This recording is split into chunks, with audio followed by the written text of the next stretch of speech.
Hello, everybody. Welcome back to Joy, Love, and Healing Podcast. I'm Jay Bradley, and happy to have you.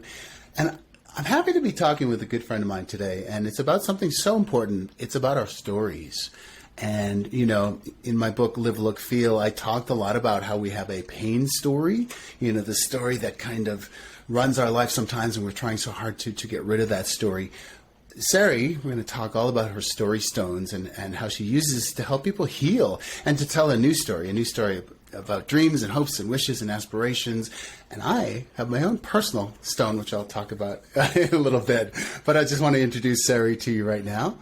Sari is a certified health and wellness counselor, a healthy living ambassador for Pure Haven, the creator of Lifing Workshops, owner of Wellness Counts, and the author of My Little Dish, a book about IVF conception. Recently, Sari added the title of artist to her repertoire. Having grown up in Toronto with parents who were art collectors, Sari was always surrounded by beautiful paintings, sculptures, and photography. And it was during the second year of COVID that her creativity was sparked, and she began painting stones with a couple of girlfriends every Sunday. They would gather outside, share food and conversation, and dot their way through the day. So as Sari likes to say, when in doubt, dot. Anyway, one Sunday, something shifted, right, Sari? She connected to these stones in a whole new way, and she began to bring them to life in a really unique process, introducing mixed mediums, depth, and vitality, and they began to sort of take on a life of their own, telling stories that both connected with her and all of those people who have been ordering her stones, which, by the way, people all through the U.S. and Canada have been ordering your stones. So welcome, so nice Sari. to be with you, Jay. It's so good to see you, and I was excited to have you because, you know, we've been talking to different healers and different modalities about how people can transform their life, and this is such a cool story because you have been a healer in many forms through health and wellness and other avenues too, and it's so wonderful to watch this journey about how things have unfolded for you, and maybe you tell me, but maybe sort of an unexpected way. Like, tell me, we talked in your bio a little bit about how this came to fruition, but tell me more about Story Stones. Well, it's true. It was very unexpected. It was actually quite a surprise. It happened very organically and as a result of COVID. You know, we miss being social and we miss getting together. I had been health coaching and life coaching for a long time. And because nobody wanted to get together anymore and meet up in person, the intimacy of my program, I feel, is really reliant on community and face-to-face and connecting in that way. So when that was lost, that part of my life was put on hold for a bit. And this just kind of happened very beautifully. We missed human contact. We missed being together. And so we would gather every Sunday and we'd drink and we'd eat and we'd laugh and we'd talk and we would just be painting, and something did shift within me, and I really connected with the energy of these stones and started seeing possibilities in these.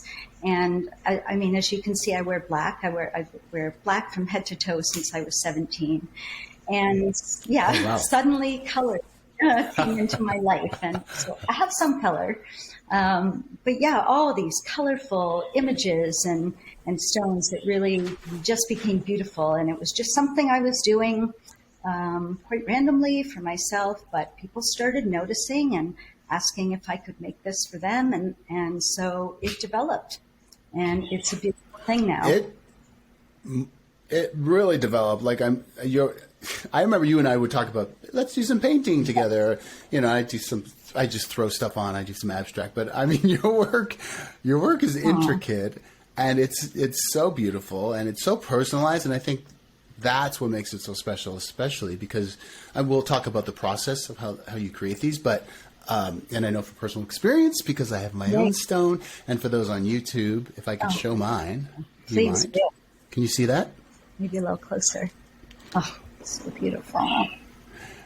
Yeah. So why don't we just dig right in and talk about, like, my stone was all about attracting love, marriage, intimacy, connection. I wanted to actually use the color pink because it kind of represented bringing in more of the feminine, having a nice balance of masculine and feminine. We also talked about more prosperity and abundance. And then you do such a beautiful job of just having that conversation with people. You ask them important questions. So maybe just take me through the process of the whole thing from start Sure. to finish, how you create these. Yeah, it does. It begins with a conversation. So we spend time together talking about what my clients want and why. Why is that important to them? What does it look like? What does it feel like? And so by asking these questions, I'm sort of able to draw out their emotions and get into their deeper vision. What is the focus? What's the main part? What are the symbols you see? What colors or words? And so after moving through the process, some have said to me, it's like a therapy session. So we spend time on the phone. It is. I take careful notes and just allow them the space to express what they want. And normally during that time, I start getting downloads of visions and seeing what it might look like. And then I start to play with that a little bit and collect things that I have around my house to embellish that. And then I go out into my rock garden, my stone collection, and I really just feel into the selection. So, I'll pick one up and I'll kind of hold it and I'll feel the energy of it, feel if it feels right for the person and the project and what they're manifesting. I'll bring them in and I'll wash the stones, and sometimes I'll sage it or Palo Santo. And then I'll take the stone out to my garden. I have a beautiful vegetable garden, so I'll put it in the soil where it can root deep into the earth and, experience the cleansing energy of the moon and the sun. And when I feel it's ready, sometimes it's a day or two, possibly even 3 days, then I'll bring it in, select an affirmation card, and I usually do a little video and send that to the client. Cleanse it possibly with selenite, put on some music and incense, and away it goes. And I sit with the affirmation card in front of me. That's the connection to the person and their story and the stone as well. And you sent me, along with my stone, and by the way, mine is heart-shaped, which I love. So, that was so special. And you also sent me this beautiful letter, which you include about the story, basically, right? Which is the whole theme of this thing. And tell me about that. What do you write to your clients? The story is very personal, based on the stone and what you're looking for. So I know, one of the things that was incorporated on your stone was the idea of prosperity. And so I found these beautiful Chinese coins of prosperity, and they form the bottom of it, which is really the base, because beginning from a base, you can expand and extend the love that you are looking for and the love that you want to give and receive. And it's very individual. It's kind of all about what matters to them. So, for instance, one of the first stones I did in the commemorative series, these are stones that commemorate a special life event. This was the first one I had ever done, and I did so really with deep reverence. It was in honor of a young man that I had never met. His name was Evan, and he was a patriot in the U.S. Navy. So this memorial stone was commissioned by a woman in Boston to commemorate the second anniversary of his sudden death. And it was her friend and his 23-year-old son. So we kind of collaborated to determine his favorite color for the base of the stone, which was blue like the water, because he was in the Navy. We added symbols and the name of his book to represent one he had published, Greek symbols for his fraternity, symbols for the earth and the anchor to represent his travels with the Navy. And there was a locket for his mom and a cross for his religious interests. So it all came together kind of like scrapbooking on a stone in a way. And on the second anniversary of this young man's passing, sorry, I'm getting emotional. No, I am as well listening to you. It's very This emotional. client, thank you. She presented this memorial stone to her friend, and she looked in disbelief, and she said something like, this is the only item we have which expresses my son and all of his interests in one place. She keeps it on her mantle, and they see it every day. And to me, it's just such a beautiful gift of love and caring, and they exchange that energy. And I, connected to her in a way that I never would have connected to her before. And So it's really a beautiful process. There's all kinds of different ways that people use their stones and all kinds of different things depending on the intent. So, this was very personal. Some people use them in their practice, in their yoga practice or Reiki or meditation, ceremony. Others, give them as gifts, right? And beautiful. Oh, the best gift in the whole Great. world. What a special, special gift. Like hand painted, hand created. Like it's incredible. They're works of art. And what I love is you're connecting with nature, which we all need more Absolutely. of, right? And mixing their story with nature, which to me stones are very grounding. Yes. Right? And we could all use a lot more grounding these so days. I hold mine in the mornings during my meditation, and I keep my 2 fingers on the wedding rings, which represent union, and I just do my visualizations while I'm holding the rock. And it's I remember when I first got it, it brought up so much emotion because of all the energy. Everything is energy, and that's what we talk about a lot on this podcast. And energy creates emotions. Emotions you go on to create things. So we talk about manifesting a lot. You can call these manifestation stones too. Yes, you can call them a lot of things, I think, right? Yes, there's all kinds of different themes. And for you, yours was very particular. You're seeking something, and it is helping you manifest what you want in your life. Some people ask for a butterfly stone because they're going through transformation, or a wolf stone for loyalty, or a Hamza for protection. So they all have very different meanings that are all very personal to the person it's being created for. Do you have any examples? I know people listening to the podcast on audio won't be able to see. Do you have anything that you can show us? I do. Well, this one is a butterfly stone. And so oh, wow. You see it's all different levels. Beautiful. This 3-dimensional. Yes, 3-dimensional. This is an eye with all these beautiful jewels. Oh, that's gorgeous. Wow. I've got a whole bunch here that are, these are just sort of spiritual stones, a Buddha stone, sort of the chakras running up and down in this way. So beautiful. They're all different. Certainly welcome to go They're all to different. my website and see, and they're all different categories. Yeah, you started, I think we've been friends for quite a while, but I think we first paired up with the chakra stones and my chakra bombs, and we did some photos and some pairing of that. So you're also big on the energy of the chakras. And, I love that we put that together. So I know. We need to do more of that. We do. Yeah. Especially because... Go ahead. What's that? The chakras are amazing, and that sort of came afterwards too. And again, the connection to color and life and balance and our internal system, they're powerful healing stones, and they really help us get in touch with our emotional and physical strengths. So my stones, which here's one of them. This is the throat chakra.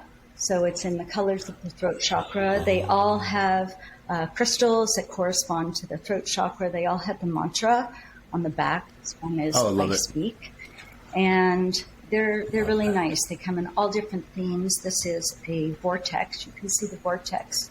But there's third eye and Buddha and ocean collection that incorporates actually shells from the ocean that I break down. And so they're great. And when people purchase my chakra stones, I also created a guide so each client can understand the chakras and how best to use the collection if they're not sure how to begin. I love that so much. I love how your life has come around because you were surrounded by art, like you said, from a young age. And I'm sure you've always done artistic things, but more than ever now. It's funny. I don't know that I did. I guess in some ways I did. A number of years ago, my neighbor brought by this beautiful lantern at Christmas, and it was filled with, it's over there, but it was filled with pine cones and lights, and it was so simple, but so beautiful. And for a long time, I kept saying, oh, I wish I had something like that. I wish I had a hobby or a craft or something like that. And then, boom, this happened, and wishes were granted. Yeah, people better order their stones soon because your prices are going to have to go up. You put so much time and so much energy into these. And, they really are affordable when you think about all of the energy that you put in. It's incredible. And I'll tell everyone how to find you and your website and stuff too. Did you have any personal stories from clients or anything that comes to mind? That was a beautiful story you told us earlier. I also, let's see, I have a dear girlfriend who is a sound bowl healer, and I've created a few for her. She wanted to gift a stone to two of her friends to connect all of them. So one was for her and two were for her friends, and they were called witch stones. So one was a sound bowl witch or music witch, one was the prana or air witch, and one was a plant witch. So there were a series of three. They were all the same size. They all had a very similar feel. But they all had very individual components. So I created a little sound bowl for her with what is this called? With the wand? Yep. And so they are connected that way forever. And now she uses it when she puts it on her altar when she's having classes. And I know one of her friends with the plant one, he uses it. He's actually put it in his plants, and they've grown. It's had that kind of energies. And one of them has wings, and they're all just very beautiful. I think they're on my website too. But she has said to me, whenever she needs a gift, this is what she's doing, because it is so personal and it's so meaningful. So that's a nice story. I have a few stories. But that's beautiful. Yeah, I will have some pretty great manifestation stories for you soon too, based on my stone. Because I do believe, again, everything is energy. So what we believe, ends up showing up in our life to some degree. And so these stones are just great symbols for us. A reminder, right, of whatever it is, our heart's desire, of healing, of nurturing, of love. I agree. It's interesting when we started working on your stone together first, and it was kind of about the heart chakra, and we were thinking greens. And after some kind of thought and reflection and breath and stepping back from it, these colors came to you, the rose gold and the pink, and it just felt so warm and so right. And you were talking, I think, about your sacral chakra and your solar plexus. So on top of your stone was that beautiful ledge where all these crystals, are there too. So it has, I think, all the dimensions that you were looking for. And more, and the beautiful words, kindness, laughter, respect, passion, home. I think that was my big description of being in, the ideal relationship is feeling like I'm home. Yes. When I saw that word, I broke down into tears, because it's like, at least for me, it's just a word that describes all the things that I really want. So yeah, so special, so beautiful. Any other stories you want to share? I'm going to make sure you include your website so people can actually go and look at your work, because talking about it is one thing, but visually. Well, I had a client, I went to a butterfly release a few months ago, and it was at downtown Summerlin. It was very beautiful. And I went with a very dear girlfriend. I could tell you a story about her too. And she popped away for a minute to go to speak to somebody, and I was sitting there. I had brought a few stones and put them on our blanket with butterflies. And she immediately was drawn. She came over, and we started talking. And as we were talking, the butterflies that had been released came and landed on her, which was really very beautiful. And she was telling me about her mother, who had just passed, and butterflies were a huge symbol for her mother. And I said, I would be honored to help you create something to remember that, to always have your mother with you. And about 2 months went by, and I got a call from her. And she had decided she wanted to gift her daughter something about her mother, the 3 generations, that she could remember. And through the course of our talking together, I asked her if she had anything that she might like to put on the stone. Did she have a butterfly? And all of a sudden she said, "Oh my gosh, my mother collected pins, little pins of birds." And I said, "How do you feel about putting those on?" And she said, "That would be fabulous." So she had a tattoo of a parrot. The parrot pin was the main part. And I sort of created this wooden heart in the center, and I painted it green and put this reflective covering below it so that when she looked at it, she could see herself and also in her grandmother. And the parrot was perched on top of this wooden frame. And then around it were different pins that she had given me, and it just worked so beautifully together. And it was... That is so she beautiful. Came and picked it up, and she cried. Yeah, we know if there's a cry that you kind of hit home, right? Yeah. Not that we all need to get cries, but it's a nice, it's beautiful. It opens the heart. My mind was going as you're talking, like I could see people, having their pets, photos or the footprint of a baby, yes. Or there's so many different things, symbols of the love. I guess that's really what these are. They're reminders and symbols. That's emotional for me, absolutely. Right? Of love. They're love. Whatever that yes. is. It's a love stone. A love stone, a healing stone. And you're right. And we do have our stories to tell. And this is just a beautiful way to, connect with somebody so that you have the story to tell. Oftentimes, we write our stories yeah. or we keep them to ourselves. This is a really beautiful way to express something deep inside your heart. And when I connect with my clients on that level, it is healing. It is about love. And it's just that exchange of emotional energy that when they do see their stone and they do receive it, it's just, it's lovely. It is lovely. And isn't that why we're all here? To, help people, to enhance, to share our gifts and, lift somebody else up in some absolutely. Way. And whatever that is, it doesn't always have to be in our career or calling, but, this is such a great example. I help people in breath work, right? And this is something lasting that you can leave people with. And you heal yes. through the process absolutely. Too, right? As they share their story and as you help yes. them out, everybody kind of heals together. Yeah, because we're all connected. We all have shared experiences. So there's always something in each stone that touches me as well. But your breath work is amazing. I've done many individual classes with you. I've done some one-on-ones, but I've also done some group work, virtually. And Jay, you're magnificent, truly. Well, yeah. Thank you. Thank you. I should do breath work with story stones. That'd be fabulous. Let's talk. We're going to figure something out. Yeah, let's talk. Call me. Give me a call. Exactly.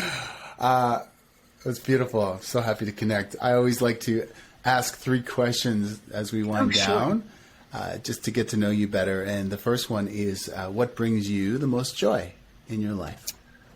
That's a very interesting word and question. And I think you and I have talked about this a lot too, right? I've been thinking about it actually a lot over the past few years. And I used to be a very joyful person. I would fall asleep with a smile. I'd wake up with a smile and purpose.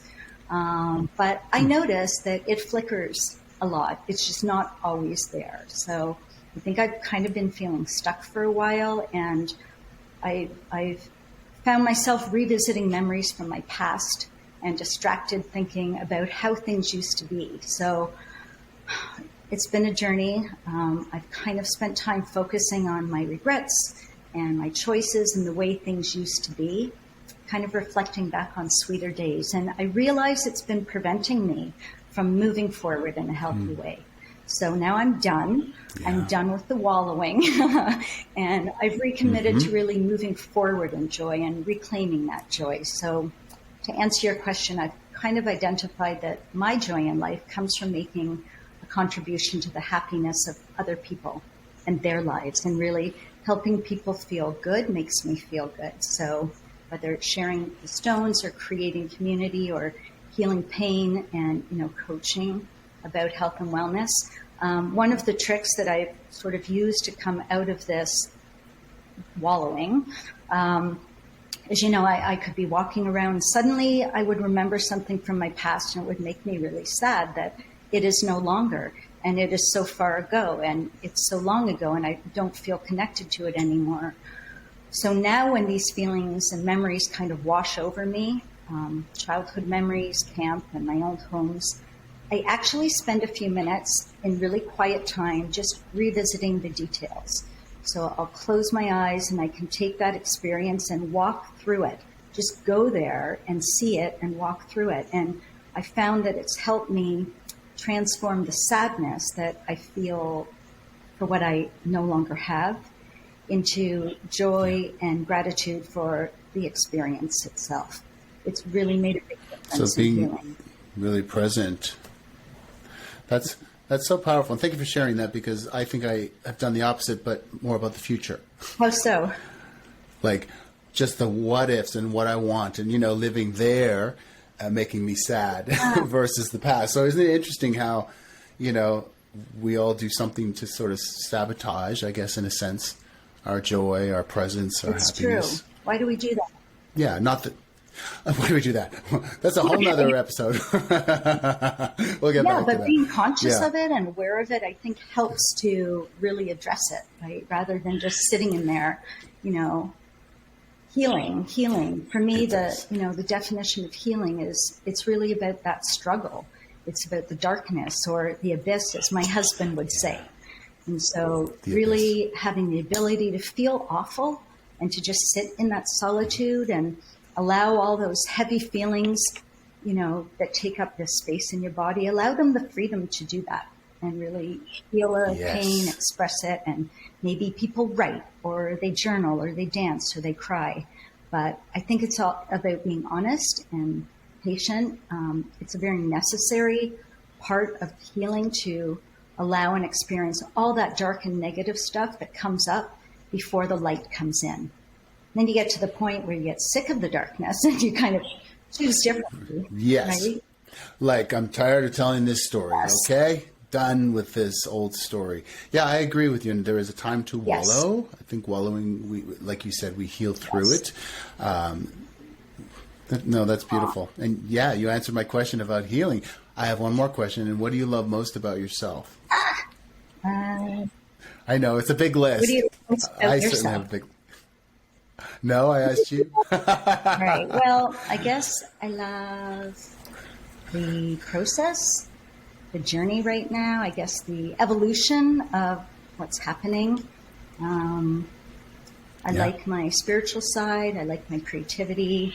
I like the fact that I'm going to be 60 next year. And so just kind of feeling really into that third stage of life. Sort of feel like 0 to 30, 30 to 60, 60 to 90-ish, and it feels different. It feels good. So I like the journey. Well, you look like 35. Not that matters in our world, right? But I would never guess that. And well, I will answer your question since you asked me. I don't want to brush it off. I think I love most that I have this persistence and perseverance to keep growing, to keep expanding, to keep moving through those blocks and the wallowing and the suffering, and always looking at the bright side and and not giving Beautiful. up. Yeah. Thank you for asking that. No one's ever asked me that. Oh.